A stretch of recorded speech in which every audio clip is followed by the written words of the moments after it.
नमस्कार, स्वागत है आपका आपके अपने चैनल उज्ज्वल जीके में और मैं हूं सीमा शर्मा।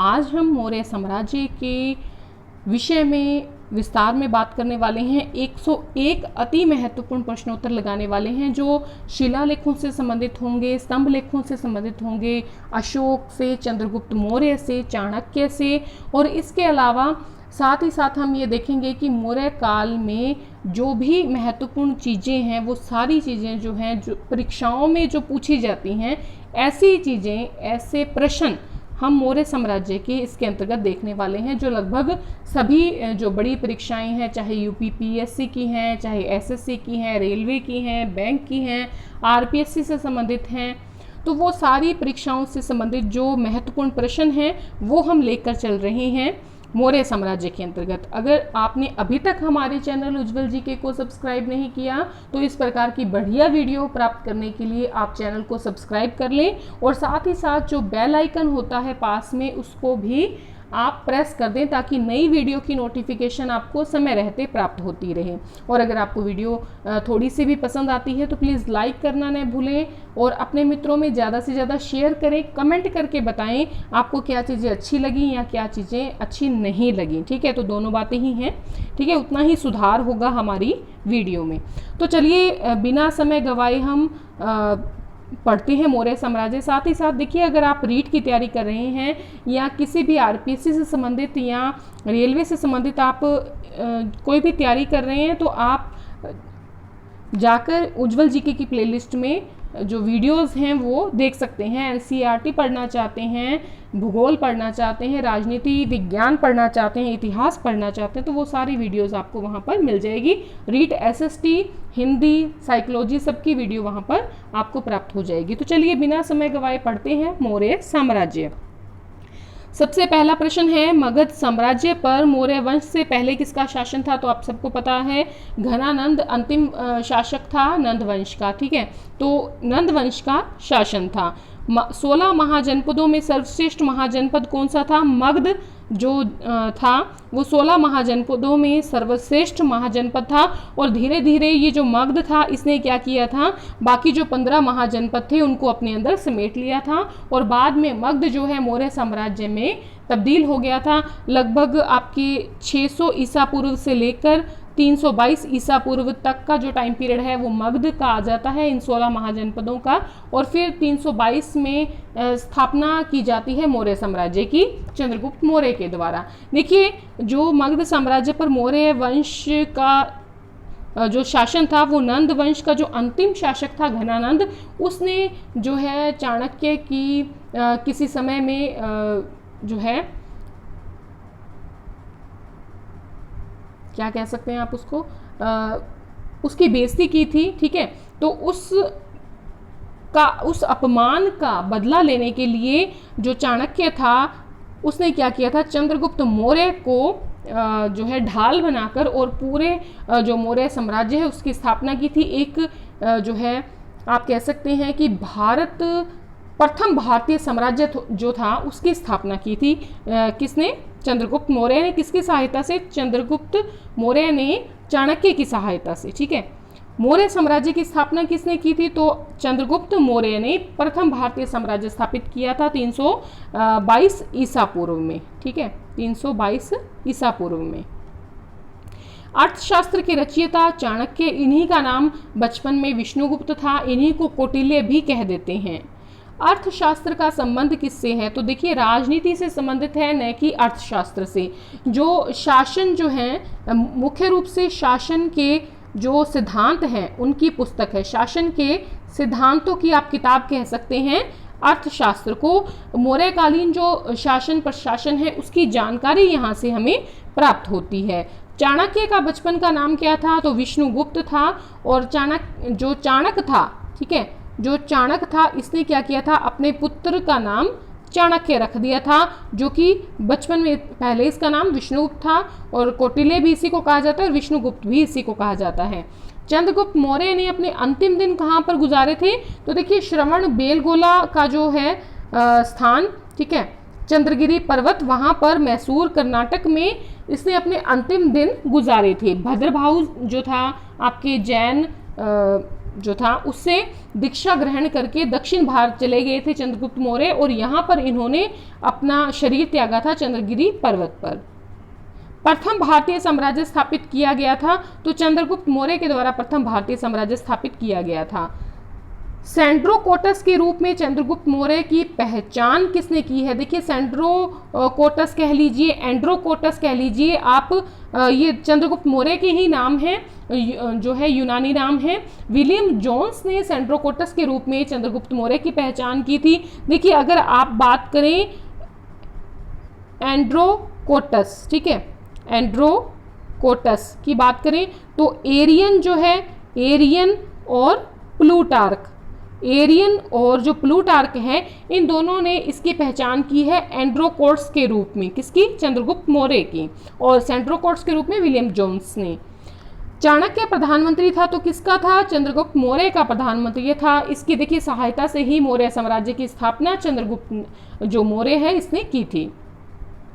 राज्य के सप्तांग सिद्धांत का वर्णन किसने किया है? तो 7 सिद्धांत दिए हैं कौटिल्य ने अर्थशास्त्र में कि 7 अंग होते हैं एक राजा के लिए, ठीक है। तो वो 7 अंगों को इसने राज्य के सप्तांग सिद्धांत का नाम दिया था। किसने? कौटिल्य ने। किसमें? अर्थशास्त्र में। मैकियावेली के प्रिंस से तुलना किसकी जाती है? देखिए मैकियावेली जो था ये यूरोप के इटली से था और इसने प्रिंस नाम की एक किताब लिखी थी, और इसकी तुलना जो है कौटिल्य के अर्थशास्त्र से की जाती है, क्योंकि ये भी राजनीति की किताब है और ये भी राजनीति की किताब है। यहाँ तक कि कौटिल्य को भारत का मैकियावेली भी कहा जाता है। पाटलिपुत्र में स्थित चंद्रगुप्त मौर्य का महल बनाया गया था। तो देखिए मुख्य रूप से ये महल जो था वो लकड़ी से बनाया गया था। और पाटलिपुत्र किसको कहा जाता है? आज का जो आप पटना देखते हैं बिहार का, वही पाटलिपुत्र था, ठीक है। मुद्रा राक्षस के लेखक थे तो विशाख दत्त थे। देखिए चतुरता थी किससे? चंद्रगुप्त मौर्य से। तो इसने काफी बुराई लिखी है अपनी किताब मुद्रा राक्षस में, ठीक है। और यहाँ तक कि इसको निमन कुल का भी बता दिया गया है, क्योंकि ये खुद जो था ब्राह्मण था। तो पुराने जमाने में जो ब्राह्मण लोग थे ये पसंद नहीं करते थे निमन कुल के व्यक्तियों को कि वो राजा बने। डाइमेकस, देखिए ये जो ग्रंथ है मुद्रा राक्षस, इस ग्रंथ में चाहे इसने बुराई की है चाहे कुछ भी किया है, लेकिन चंद्रगुप्त मौर्य का विशिष्ट रूप से वर्णन जो है वो मुद्रा राक्षस में ही हमें प्राप्त होता है। आगे देखिए डाइमेकस भारत आया तो ये बिंदुसार के समय में भारत था। देखिए बिंदुसार के समय में बिंदु था, ये अशोक का पिता था। और पुत्र किसका था? तो चंद्रगुप्त मौर्य का पुत्र था, अशोक का पिता था। और डाइमेकस कौन था? तो डाइमेकस जो था वो बिंदुसार के समय में आया था, राजदूत था। तो कहाँ का? सीरिया के राजा एंटियोकस का राजदूत था डाइमेकस। थोड़ी जल्दी प्रश्न लेने पड़ रहे हैं क्योंकि 101 प्रश्नोत्तर है, ठीक है। तो अगर ज़्यादा धीरे धीरे बोलेंगे तो टाइम जो है वो काफ़ी बढ़ जाएगा, वीडियो लंबी हो जाएगी, इसलिए थोड़ी स्पीड में करेंगे। सेल्यूकस जिसको अलेक्जेंडर द्वारा सिंध और अफगानिस्तान का प्रशासक नियुक्त किया गया था, उसे किस भारतीय राजा ने हराया था? तो देखिए बाद में संधि हो गई थी, चंद्रगुप्त मौर्य ने हराया था किसको? सेल्यूकस को। और बाद में सेल्यूकस ने क्या किया था? 4 प्रदेश दे दिए थे इसको, और साथ ही साथ अपनी पुत्री जो हेलना थी, जिसका नाम चेलना भी कहा जाता है, हेलना चेलना, तो इसका विवाह जो है चंद्रगुप्त मौर्य के साथ कर दिया था, ठीक है। और 4 प्रदेश भी इसको दे दिए थे। अशोक के शासनकाल में तीसरी जो बौद्ध सभा थी वो कहाँ पर आयोजित की गई थी? तो पाटलिपुत्र में आयोजित की गई थी। देखिए मोगलीपुत्तिस्य जो था, मोगलीपुत्तिस, ये जो था इसके प्रभाव में आकर अशोक ने जो है पूर्ण रूप से बौद्ध ये बन गया था। और मोगलीपुत्तिस्य जो था इसी ने इस तृतीय बौद्ध सभा की जो अध्यक्षता है वो अशोक के समय में की थी। मालवा, महाराष्ट्र, गुजरात को किसने जीता? देखिए इसमें से ऐसा एक भी प्रश्न नहीं है जो किसी परीक्षा में न पूछा गया हो। तो ये सभी वो प्रश्न हैं जो किसी ना किसी परीक्षा में, चाहे एसएससी की है, चाहे यूपीपीएससी की है, चाहे रेलवे है, बैंक है, आरपीएससी की है, तो किसी ना किसी परीक्षा में पूछे गए प्रश्नोत्तर हैं। तो ध्यानपूर्वक पूरी वीडियो को अंत तक देखिएगा, ठीक है। मालवा, महाराष्ट्र, गुजरात को किसने जीता है? तो चंद्रगुप्त मौर्य ने जीता। देखिए भारत का सबसे पहले अगर एकीकरण किया है तो किसने किया है? चंद्रगुप्त मौर्य ने किया है। पहला ऐसा शासक था जिसने पूरे भारत को एक सूत्र में बांधा था, पहला भारतीय साम्राज्य स्थापित किया था। चंद्रगुप्त मौर्य ने सेल्यूकस को किस वर्ष पराजित किया था? तो 305 ईसा पूर्व में चंद्रगुप्त मौर्य ने सेल्यूकस को पराजित किया था।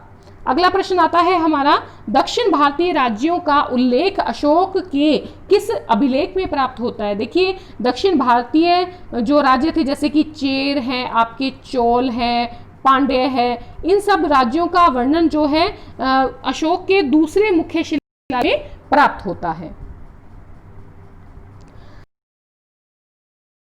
तक था, तो ये हमें किस अभिलेख, ऐसा कौन सा अभिलेख है जो ये प्रमाणित करता है कि चंद्रगुप्त का प्रभाव जो था पश्चिम भारत में था? रुद्रदामन का जो जूनागढ़ अभिलेख है ये 150 ईसा पूर्व पुराना है, 150 ईसा पूर्व में लिखा गया था। तो इससे हमें पता लगता है कि चंद्रगुप्त का जो प्रभाव था वो पश्चिम भारत यानी कि गुजरात वगैरह का जो एरिया है उस साइड में, राजस्थान इस साइड में था। भारत के प्रथम अस्पताल और औषधि बाग का निर्माता कौन था? बहुत महत्वपूर्ण प्रश्न है और आपके लिए नया प्रश्न है। भारत के प्रथम अस्पताल, पहले हॉस्पिटल का और पहले औषधि बाग का निर्माण जो किया था वो किया था अशोक ने। और कब किया था? देखिए, इसने जब कलिंग युद्ध के बाद जो भयानक त्रासदी देखी थी, लोगों को मरा हुआ देखा, तब इसका हृदय परिवर्तित हो गया और इसने बौद्ध धर्म अपना लिया। और बौद्ध धर्म को अपनाने के बाद इसने पहला काम जो किया उसने यही किया कि हॉस्पिटल का निर्माण किया, औषधि बाग का निर्माण किया। मौर्य काल में व्यापारियों का काफिला या कारवां या ग्रुप क्या कहलाता था? तो सातवाह कहलाता था। ये हमें जानकारी कहाँ से पता चलती है? तो जो कौटिल्य का आपके अर्थशास्त्र है इससे पता चलती है, अर्थशास्त्र से हमें ये पता चलता है। सातवाह जो है व्यापारियों का काफिला कहलाता था या कारवां कहलाता था या एक ग्रुप होता था। सांची का स्तूप किसने बनवाया था? अशोक ने बनवाया था। देखिए, स्थापत्य कला का सर्वोत्तम नमूना माना जाता है सांची का स्तूप। अशोक के अधिकतर शिलालेख किस भाषा में है? देखिए, कई बार आप कंफ्यूज हो जाएंगे। अधिकतर शिलालेख, देखिए यहाँ पर अगर आपके ऑप्शन आता है प्राकृत भाषा तो बिल्कुल सही है, और अगर यहाँ पर अर्धमागधी दे दें तो ये भी गलत नहीं होगा। अर्धमागधी, तो देखिए प्राकृत भाषा का एक रूप है अर्धमागधी। तो अर्धमागधी का अधिकतर प्रयोग किया गया है किसमें? अशोक के शिलालेखों में। देखिए, मेन रूप से अगर देखा जाए तो अशोक के जो शिलालेख हैं वो 4 भाषाओं में मिलते हैं। खरोष्टी में मिलते हैं, प्राकृत में मिलते हैं, इसके अलावा ब्राह्मी में मिलते हैं और अरामयिक जो लिपि है उसमें मिलते हैं। तो ज़्यादातर शिलालेख किसमें है? प्राकृत भाषा में है। अशोक के शिलालेखों को सबसे पहले किसने पढ़ा? जेम्स प्रिंसेप ने पढ़ा 1837 ईस्वी में। पंचायतों या ग्राम पंचायतों के सबसे पहले दर्शन कहाँ होते हैं? तो मौर्य काल में ही जो ग्राम का प्रशासन था पंचायतों के द्वारा करवाया जाता था। सारनाथ स्तंभ का निर्माण किसने करवाया है? तो अशोक ने सारनाथ स्तंभ का निर्माण करवाया है। देखिए, इसकी जो ये सारनाथ स्तंभ है इसके जो शीर्ष है वहाँ पर 4 शेर बने हुए हैं। 3 तो हमें दिखाई देते हैं, एक हमें पीछे वाला दिखाई नहीं देता है। और ये जो आकृति है ये भारत सरकार का चिन्ह है। भारत सरकार ने अपने चिन्ह के रूप में सारनाथ स्तंभ को के जो शीर्ष भाग है उसको अपनाया है। अशोक ने बौद्ध होते हुए भी हिंदू धर्म में आस्था नहीं छोड़ी। इसका प्रमाण हमें कहाँ से मिलता है? तो देखिए, इसका परिणाम हम जो प्रमाण है वो हमें मिलता है इसकी उपाधि से। कौन सी उपाधि से? तो देखिए, एक इसकी उपाधि है देवनाम प्रिय।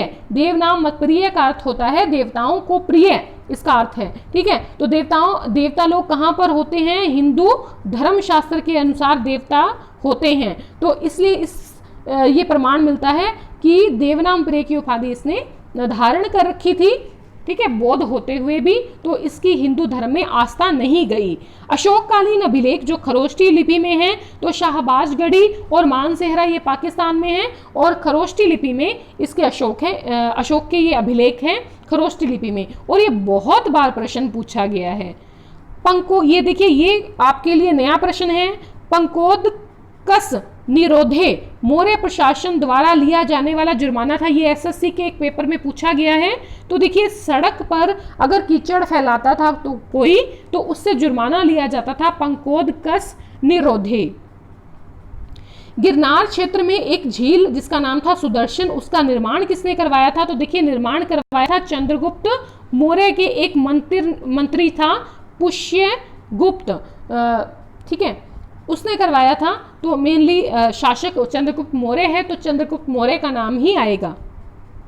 प्रसिद्ध यूनानी राजदूत मेगास्थनीज जो था वो भारत में किसके दरबार में आया था? चंद्रगुप्त मौर्य के दरबार में आया था, और इसने जो पाटलिपुत्र है उसका विशद वर्णन जो है, विस्तार से वर्णन जो है वो किया है। भारत के का जो है विस्तार से वर्णन करने वाला ये पहला जो है इतिहासकार माना जाता है, जो कि विदेशी है। प्राचीन भारत की कौन सी लिपि दाईं से बाईं ओर लिखी जाती थी? तो देखिए खरोष्ट लिपि जो है वो कैसे लिखी जाती थी? इस प्रकार से लिखी जाती थी। हम जो लिखते वो ऐसे लिखते हैं जो हिंदी लिखते हैं, और जो खरोष्टी थी वो लिखी जाती थी आपके दाएं से बाईं ओर। अशोक अपनी किस पत्नी से प्रभावित था? तो कारुवाकी से काफी प्रभावित रहता था। कौन सा राजा प्रांता के संपर्क में रहता था? अशोक। बिंदुसार जो कि अशोक का पिता था, इसने विद्रोहियों को कुचलने के लिए अशोक को कहां भेजा था? तो देखिए पहले तो इसने सुसीम को भेजा था, सुसीम को। देखिए उज्जैन में तक्षशिला में विरोध जो है विद्रोह हो गया था, जिसको दबाने के लिए अशोक के बड़े भाई सुसीम को बिंदुसार ने, उसके पिता ने भेजा, लेकिन वो नाकाम हो गया। तो इसने क्या किया, बिंदुसार ने क्या किया, अशोक को तक्षशिला और उज्जैन भेजा। मेनली तक्षशिला का विद्रोह जो है कुचला था अशोक ने।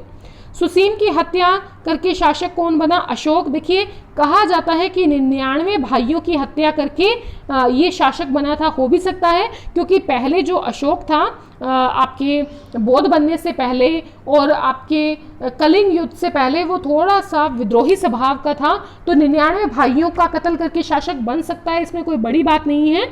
और कई जो इतिहासकार हैं वो इस चीज़ को नहीं मानते, वो कहते हैं कि 4 भाइयों का ही कत्ल किया था इसने। चलो जो भी किया था, तो ये सुसीम जो था ये बड़ा भाई था किसका? अशोक का। तो सुसीम जो है उसको मारकर अशोक जो है वो शासक बना था। अशोक का अपने शिलालेखों में किस नाम से उल्लेख किया गया है? अशोक का जो अपने शिलालेखों में उल्लेख है ज़्यादातर जो है प्रियदर्शी के नाम से या प्रियदस्सी के नाम से उल्लेख किया गया। पाली भाषा में प्रियदस्सी कहा जाता है प्रियदर्शी को, यानी कि प्रिय दिखने वाला। तो इस नाम से इसने अपने अधिकतर जो अभिलेख हैं, शिलालेख हैं, उसमें उल्लेख किया है। मेगास्थनीज ने भारतीय समाज को कितनी श्रेणियों में बांटा है? तो मेगास्थनीज ने 7 श्रेणियां बांटा है। देखिए 7 श्रेणियां कौन कौन सी है? पहली है दार्शनिक, ठीक है, दूसरी इसने मानी है कृषक, तीसरी है पशुपालक, चौथी है इसकी कारीगर, 5वीं है योद्धा, 6ठी है निरीक्षक, और 7वां इसने माना है मंत्री को। तो ये 7 जो है आपके श्रेणियों में विभाजित किया है इसने भारतीय समाज को। दार्शनिक, फिर कृषक, फिर पशुपालक, फिर कारीगर, फिर योद्धा या सैनिक, फिर निरीक्षक और फिर मंत्री। अगला प्रश्न है, किस अभिलेख में अशोक के मूल नाम अशोक का उल्लेख मिलता है? मतलब एकमात्र ऐसा अभिलेख है जिसमें इसने अपने अशोक नाम का वर्णन या अशोक नाम का उल्लेख किया है, तो वो है मास्की का लघु शिलालेख। कौन राजस्व इकट्ठा करने से संबंधित है? देखिए अगर हम कृषि भूमि से संबंधित जो है आपके राजस्व कर है वो इकट्ठा करने की बात करें तो वो था सीताध्यक्ष, ठीक है, सीताध्यक्ष। लेकिन यहाँ बात कर रहा है ये कि सारा राजस्व, पूरे मौर्य साम्राज्य का जो राजस्व था, चाहे वो कृषि से संबंधित है, चाहे वो व्यवसाय वगैरह से, वाणिज्य से संबंधित है, तो पूरा जो राजस्व था वो कौन इकट्ठा करता था? समाहर्ता करता था। ये जो है मंत्री होता था समाहर्ता, इसके द्वारा ये राजस्व इकट्ठा किया जाता था, सारा राजस्व पूरे मौर्य साम्राज्य का। ये अकेला नहीं करता था, इसके नीचे जो है मंत्री होते थे, ठीक है। कलिंग विजय के उपरांत अशोक ने किस धर्म को अंगीकार किया था? तो बौद्ध धर्म को अंगीकार किया था, सभी जानते हैं। सांची किस कला और मूर्ति कला का निरूपण करता है? तो बौद्ध कला का निरूपण करता है। चंद्रगुप्त के शासन विस्तार में मुख्य रूप से मदद किसने की थी? चाणक्य ने मदद की थी, चाणक्य ने ही इसको शासक बनाया था। वह मौर्य शासक जिसने अपने जीवन के अंतिम दिनों में जैन धर्म को अपनाया था, तो चंद्रगुप्त मौर्य ने जो है जैन धर्म को अपनाया था। मौर्य साम्राज्य में प्रचलित मुद्रा कौन सी थी? पानी या काशा पानी। देखिए ये आहत सिक्के होते थे और इन आहत सिक्कों को पंचमार्क भी कहा जाता था, पंचमार्क भी कहा जाता था, और ये चांदी के होते थे। ठीक है, तो सारी बातें याद रखिएगा। उसके बाद है अशोक का रुमेनदई स्तंभ अभिलेख किससे संबंधित है? तो रुमेनदई स्तंभ अभिलेख जो है ये बुद्ध के जन्म से संबंधित है। बुद्ध के जन्म की जो बातें हैं वो यहाँ पर लिखी गई है, नेपाल के पास है। अशोक का उत्तराधिकारी कौन था? कुणाल।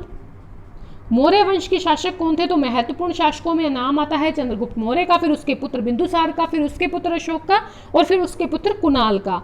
मौर्य काल में टैक्स को छुपाने या चुराने वालों के लिए कौन सी दंड की व्यवस्था थी? सीधा मृत्यु दंड दे दिया जाता था, किसी प्रकार का भी अगर कोई टैक्स चोरी करता था। और ये जानकारी कहाँ से मिलती है?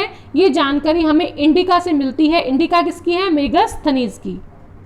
सहिष्णुता, उदारता, करुणा के त्रिविध, ठीक है, त्रिविध आधार पर राजवंश की स्थापना किसने की थी? तो अशोक ने की थी। यहाँ पर अगर आपको ऑप्शन आता है शिवाजी का या फिर अकबर का, तो वो नहीं आएगा, अशोक आएगा, इसीलिए ये फेमस है। वह स्तंभ जिसमें अशोक ने स्वयं को मगध का सम्राट बताया वो कौन सा स्तंभ था? भारभू स्तंभ में इसने अपने आप को क्या बताया है? मगध का सम्राट बताया है। मौर्य काल में सीता से क्या तात्पर्य था? देखिए राजकीय भूमि से प्राप्त जो आय होती थी उसको सीता कहते थे, और सीता भूमि कौन सी होती थी? जो राजकीय भूमि होती थी उसे सीता भूमि कहते थे। क्या पाटलिपुत्र में अशोक की शिलालेख हैं? नहीं। कहाँ पर है? गिरनार में है, कंधार में है, टोपरा में है, और भारत के अलग अलग स्थानों पे मिले हैं, लेकिन पाटलिपुत्र में नहीं मिला। मौर्य काल में शिक्षा का सर्वाधिक प्रसिद्ध केंद्र कौन सा था? तक्षशिला। उत्तरांचल में अशोक का एक शिलालेख कालसी, जो कालसी शिलालेख है वो कहां पर है? उत्तरांचल में। कलिंग युद्ध की विजय का वर्णन किस शिलालेख में मिलता है? तो कलिंग जो युद्ध हुआ था वो कब हुआ था? 261 ईसा पूर्व में हुआ था, ईसा पूर्व में। तो ये 13वें शिलालेख में पता चलता है। वह मौर्य युगीन अधिकारी जो तोलमान का प्रभारी था, तोलमान का मतलब मापन से संबंध तोल माप कह सकते हैं आप इसको, या आप इसको माप तोल कह सकते हैं, या आप इसको क्या कहते हैं? कह सकते हैं मापन कह सकते हैं। तो मापन का अधिकारी या माप तोल का अधिकारी कौन था? तो ये था पोतवा अध्यक्ष, पोतवा अध्यक्ष, पोतवा अध्यक्ष।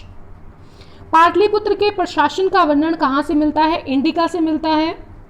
अशोक के किस शिलालेख से पशु बलि प्रथा पर रोक लगाने की जानकारी प्राप्त होती है? तो देखिए जब इसने कलिंग युद्ध के बाद भारी जो नरसंहार देखा, उसके बाद जब पहला शिलालेख इसने लिखवाया तभी इसने पशु बलि पर रोक लगा दिया। मौर्य काल में भाग और बलि क्या थे? तो ये दोनों जो थे ये राजस्व के स्रोत थे। अर्थशास्त्र जो किताब है कौटिल्य की उससे ये पता चलता है। किस मौर्य राजा ने दक्कन पर विजय प्राप्त की थी? दक्कन यानी कि दक्षिण भारत पर सबसे पहले किसने की थी? चंद्रगुप्त मौर्य ने जो है विजय प्राप्त की थी। किस स्रोत में लिखा है कि प्राचीन भारत में दास्ता नहीं थी? तो देखिए इंडिका से पता चलता है, मेगास्थनीज की इंडिका, इससे पता चलता है कि दास्ता नहीं थी। देखिए दास्ता होगी लेकिन वो हमारा जो मौर्य साम्राज्य था, हमारा जो प्राचीन भारत था उस समय जो मौर्य साम्राज्य था वो इतना वैभवशाली था, जो पाटलिपुत्र था वो इतना वैभवशाली था कि जो दास थे वो दासों की तरह नहीं रहते थे, बहुत ही उच्च स्थिति थी उनकी। इसीलिए मेगास्थनीज ने जो है ये कहा है कि दास्ता नहीं थी प्राचीन भारत में। किस ग्रंथ में चंद्रगुप्त मौर्य के लिए वृषल या निमन कुल का प्रयोग हुआ है? मैंने पहले आपसे बात की थी, मुद्रा राक्षस में निमन कुल का बताया है चंद्रगुप्त मौर्य को। मौर्य काल में भूमि कर को किस अधिकारी के द्वारा एकत्रित किया जाता था? सीता अध्यक्ष के द्वारा जो है भूमि कर जो है उसको इकट्ठा किया जाता था। अशोक के साम्राज्य में सम्मिलित नहीं था, तो श्रीलंका सम्मिलित नहीं था, कलिंग था, अफगानिस्तान था, बिहार था, पाटलिपुत्र था, लेकिन श्रीलंका नहीं था।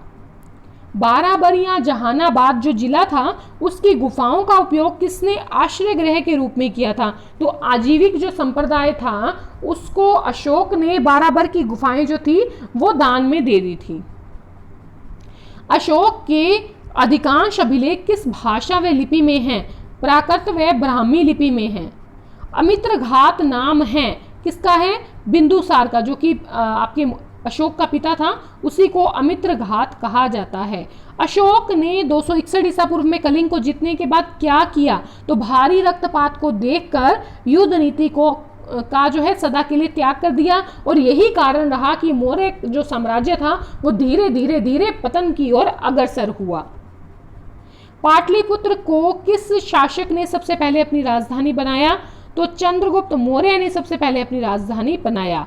माशक या काकणी क्या थे? तो माशक या काकणी जो थे वो मौर्य कालीन तांबे के सिक्के थे। उत्तरी काली पोलिशदार जो मर्दभाण था, इसका प्रयोग तो काफी पहले से चला आ रहा था, लेकिन बड़े पैमाने पर जो प्रयोग हुआ है वो मौर्य काल में हुआ है। आहत मुद्राएं जो थी उनका भी बड़े पैमाने पर प्रयोग जो हुआ है वो कब हुआ है? मौर्य काल में हुआ है। सुदर्शन झील का क्रमशः पुनर्निर्माण किसने करवाया? तो देखिए, निर्माण की बात करें तो वो पुष्यगुप्त वैश्य ने करवाया था, चंद्रगुप्त मौर्य का मंत्री था। उसके बाद जो पुनर्निर्माण करवाया है तुषाशप ने करवाया था अशोक के काल में, ठीक है। और उसके बाद सुविशाख ने करवाया था, ये किसके काल में? रुद्रदामन के काल में। ये रुद्रदामन कौन था? रुद्रदामन था आपके शक राजा। चक्रपालित ने करवाया था, और ये किसका पुत्र था? ये पर्णदत्त का पुत्र था। तो इस प्रकार से क्रम से ये, अच्छा, ये किसके काल में करवाया था? ये स्कंदगुप्त के काल में, स्कंदगुप्त के काल में चक्रपालित ने करवाया था। सबसे पहले पुनर्निर्माण करवाया यवनराज तुषाशप ने अशोक के काल में, सुविशाख ने रुद्रदामन के काल में, और चक्रपालित ने आपके स्कंदगुप्त के समय। मानसेहरा जो कि हजारा पाकिस्तान में है, शहबाजगढ़ी जो कि पेशावर पाकिस्तान में है, वहां से क्या प्राप्त हुए हैं? तो खरोष्टी लिपि के जो शिलालेख हैं वो प्राप्त हुए। देखिए, इसको याद करने का तरीका ये है, अगर हम भारत की स्थिति देखें तो ये वाला पाकिस्तान का एरिया आ जाता है यहाँ पर, और यहाँ पर क्या है आप समझ लीजिए कि पहाड़ पत्थर बहुत से हैं, तो कैसे हैं? खरोष्ट हैं, या फिर जो है काफ़ी तीखे हैं। तो उस रूप में आप इसको याद रख सकते हैं एक ट्रिक के माध्यम से, कि जो ये आपका ये जो उत्तर पश्चिमी भारत है यहाँ पर क्या थे? खरोष्टी लिपि के शिलालेख थे। अशोक को बौद्ध धर्म में किसने दीक्षित किया? तो देखिए, यहाँ पर कंफ्यूजन हो जाती है, कई बार ऑप्शन ये दे दिया जाता है मोगलीपुत्र तिस्स का। देखिए, मोगलीपुत्र तिस्स के प्रभाव में तो ये पूर्ण रूप से बौद्ध बना था, लेकिन बौद्ध धर्म में दीक्षित करने का काम किसने किया था? एक छोटा सा बच्चा था, एक भिक्षुक था जो कि छोटा बालक था, जिसका नाम था निग्रोध। अशोक पूर्ण रूप से बौद्ध बना तो मोगलीपुत्र तिस्स के प्रभाव में, जिसने तीसरी जो बौद्ध संगति थी उसका अध्यक्ष था। बाराबर की पहाड़ियों की 3 गुफाओं का निर्माण अशोक ने करवाया, तो वो कौन कौन सी थी? कर्ण चौपर, सुदामा, विश्व झोपड़ी। मेगस्थनीज राजदूत था, तो किसका था? सेल्यूकस निकेटर का। भारत का इतिहास लिखने वाला पहला विदेशी इतिहासकार था मेगस्थनीज। भारत का पहला अंतर्राष्ट्रीय विवाह किसके बीच में हुआ था? तो सेल्यूकस की जो पुत्री थी चंद्रगुप्त आपके हेलना, जिसको चेलना भी कहते हैं, इसका नाम कार्नेलिया भी मिलता है, तो इससे हुआ था चंद्रगुप्त मौर्य का विवाह। उसके बाद अगला प्रश्न आता है, मिस्र के शासक टॉलेमी फिलाडेल्फस सेकंड ने अपना राजदूत डायोनीसियस किसके दरबार में भेजा था? तो ये भेजा था बिंदुसार के दरबार में, ठीक है। बिंदुसार के दरबार में मिस्र का शासक जो टॉलेमी फिलाडेल्फस था, इसने अपना राजदूत भेजा था डायोनियस, यानी कि इसके साथ इसके अच्छे संबंध थे। बिंदुसार कौन था? अशोक का पिता। बिंदुसार ने सीरिया शासक एंटियोकस प्रथम से क्या मांग की थी? तो एंटियोकस प्रथम जो है इसका नाम कई जगह शेरेटर भी मिलता है, शेरेटर, तो दोनों नाम याद रखिए। शेरेटर या सीरिया शासक एंटियोकस प्रथम जो है इससे क्या मांग की थी? सूखे अंजीर की, मीठी शराब की और दार्शनिक की। जिसमें से सूखे अंजीर जो थे, मीठी शराब जो थी वो तो उसने भेज दी, लेकिन दार्शनिक नहीं भेजे। उसका कारण ये था कि सीरिया के जो कानून थे उसमें किसी दार्शनिक का निर्यात नहीं किया जा सकता था, किसी दार्शनिक को बेचा नहीं जा सकता था, ठीक है। तो इसीलिए सीरिया शासक एंटियोकस प्रथम ने क्या किया था? दार्शनिक नहीं भेजा था। एक और बात, इसने क्या किया उसके बदले में, जो डायमेकस था, मेकस इस राजदूत को भेज दिया था, ये भी काफी विद्वान था। चंद्रगिरी पर्वत पर संलेखना पद्धति अपनाकर किस मौर्य शासक ने अपने प्राण त्यागे थे? तो देखिए, चंद्रगिरी पर्वत पर चंद्रगुप्त मौर्य ने अपने प्राण त्यागे थे। और जैन धर्म में एक संलेखना विधि होती है, जिसका मतलब होता है कि उपवास के द्वारा अपना जो प्राण होता है उसको त्यागना, यानी कि व्रत रखकर फिर अपने प्राण त्यागना। भारत का पहला संस्कृत अभिलेख कौन सा है? रुद्रदामन का जूनागढ़ अभिलेख है, जो कि 150 ईसा पूर्व का है। धम्म महामात्र का उल्लेख कहां पर मिलता है? तो काफी इंपॉर्टेंट है धम्म महामात्र। देखिए, जनता में धर्म प्रचार के लिए जो ये धम्म महामात्र है, इसकी नियुक्ति की थी किसने? अशोक ने। और अशोक के 5वें शिलालेख में जो है धम्म महामात्रों की जानकारी प्राप्त होती है या उल्लेख दिया गया है। रज्जुक अधिकारी का उल्लेख जो है कहां पर प्राप्त होता है? तो 3रे शिलालेख से प्राप्त होता है। देखिए, जो रज्जुक अधिकारी होता था ये न्यायिक, ठीक है, न्यायिक और राजस्व अधिकारी होता था। इसका उल्लेख मिलता है अशोक के 3रे अभिलेख में। और देखिए, अगर हम धम्म महामात्र की बात करें तो इसकी नियुक्ति जो की थी वो अशोक ने राज्याभिषेक के 13वें वर्ष की थी। और रज्जुक अधिकारी की जो नियुक्ति की थी वो अशोक ने अपने राज्याभिषेक के 26वें वर्ष की थी। प्रतिवेदक का उल्लेख 6ठे जो शिलालेख है उसमें प्राप्त होता है, ठीक है। प्रतिवेदक का मतलब होता है कि जनता की जो बात है उसको राजा तक पहुंचाना। राजा तक सीधे पहुंचाता था कौन?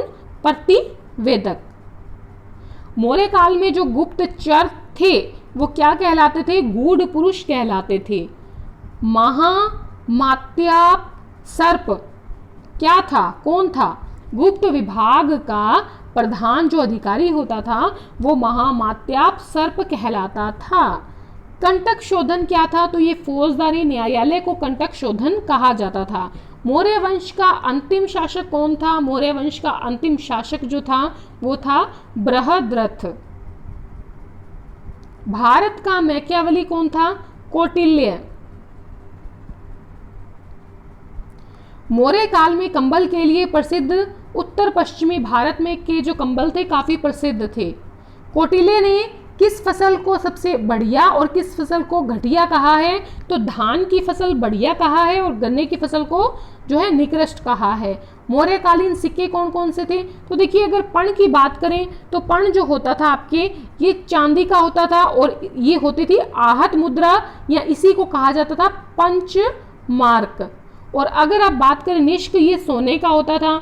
काशापर्ण या आप धरण की बात करें ये चांदी का होता था। माशक कांकणी पहले बात कर चुके हैं, ये तांबे का होता था, ठीक है। सिक्कों का परीक्षक। भारतीय इतिहास में पहली बार लोगों के जन्म और मृत्यु का पंजीकरण कहां पर कब किया गया? तो मौर्य काल में किया गया। संतान किस लेख में उल्लेख जो देखे तो धोली की में इसने कहा है कि सारी प्रजा जो है वो मेरी संतान है। शिलालेखों का जनक अशोक, ठीक है। कई जगह श्रीलंका का एक शासक है उसका नाम दिया जाता है, लेकिन शिलालेखों का जनक अशोक ही माना जाता है इतिहास में। तो इस प्रकार से आज हमारे 101 जो महत्वपूर्ण प्रश्नोत्तर है समाप्त होते हैं। आशा है वीडियो पसंद आई होगी। अगर अंत तक आप बने रहे हैं तो बहुत बहुत धन्यवाद।